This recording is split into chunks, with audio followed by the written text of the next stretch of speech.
నరేంద్ర మోడీ ఇటీవల ప్రారంభించిన ప్రధానమంత్రి సూర్యోదయ యోజనకు సంబంధించి ఇప్పుడు అంతటా చర్చ జరుగుతోంది. ఈ పథకం ద్వారా దేశంలోని కోటి ఇళ్లకు ప్రతి నెల 300 యూనిట్ల కరెంటు ఉత్పత్తి చేసే సౌర ఫలకాలను ఏర్పాటు చేయబోతున్నారు.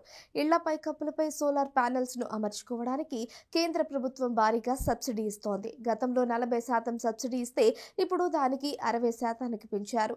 ఇప్పుడు 40% మొత్తాన్ని ప్రజలు రుణంగా తీసుకోవచ్చు. తాజా బడ్జెట్లో rooftop solar panel scheme ను ప్రకటించారు కేంద్ర మంత్రి నిర్మలా సీతారామన్. దీని ద్వారా కోటి మందికి 300 యూనిట్ల వరకు ఉచిత విద్యుత్ అందిస్తామని వెల్లడించారు. ప్రధానమంత్రి సూర్యోదయ యోజన కింద ఈ బెనిఫిట్ పొందొచ్చని నిర్మలా సీతారామన్ తెలిపారు. ఈ పథకం ద్వారా ఒక్క రూపాయి కూడా ఖర్చు లేకుండానే ప్రజలు తమ పైకప్పులపై విద్యుత్ ఉత్పత్తి చేసుకోవచ్చు. ఆర్థికంగా వెనుకబడిన వారు PMSY పథకం ద్వారా గరిష్ట ప్రయోజనాలను పొందాలి అన్నదే ప్రభుత్వ లక్ష్యం. దీని ద్వారా వీలైనంత ఎక్కువ మంది తమ ఇళ్లలో సోలార్ ప్యానెల్స్ ను పొందవచ్చని ప్రభుత్వం చెబుతోంది. నెలవారీ విద్యుత్ వినియోగం 300 యూనిట్ల కంటే తక్కువ ఉన్న వారికి ఇందులో మొదటి ప్రాధాన్యత ఇస్తారు. ఈ పథకాన్ని అమలు చేసేందుకు ప్రభుత్వం స్పెషల్ పర్పస్ వెహికల్ ని రూపొందిస్తోంది. ఈ నేపథ్యంలో తాజాగా ఈ పథకంపై ప్రధాని మోడీ ట్వీట్ చేశారు.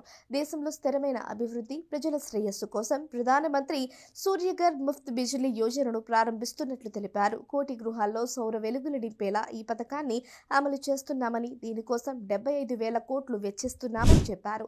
ఈ పథకం ద్వారా 300 యూనిట్ల ఉచిత కరెంటు పొందవచ్చునని ప్రధాని మోడీ అన్నారు. సౌర విద్యుత్ వినియోగం పెంచడమే లక్ష్యంగా ప్రభుత్వం పనిచేస్తోంది.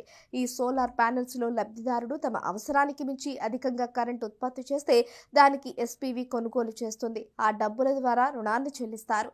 ఈ విధంగా 10 సంవత్సరాలలో మీ రుణాన్ని పూర్తిగా చెల్లిస్తారు. ఆ తర్వాత సోలార్ ప్యానెల్ ను లబ్ధిదారునికి పేరుకు బదిలీ చేస్తారు.